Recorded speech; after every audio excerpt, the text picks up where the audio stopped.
એ સાક્ષાત ક્ષત્રિયોનો ધર્મ જાણે કે ભીષ્મ હોય અને એ ન બોલે, એ મગજમાં બેસતું નથી અને નથી બોલ્યો એ સાચી વાત છે, વેદ વ્યાસે લખ્યું છે.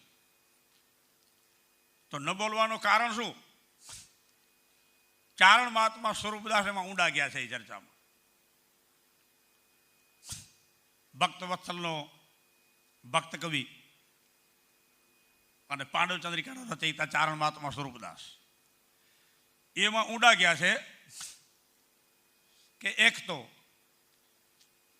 કૃષ્ણ ભગવાન અને દ્રૌપદાજી એકબીજામાં છે ભાઈ બહેન, અને અદ્ભુત ધર્મને નાતે પાસે ભાઈ બહેન.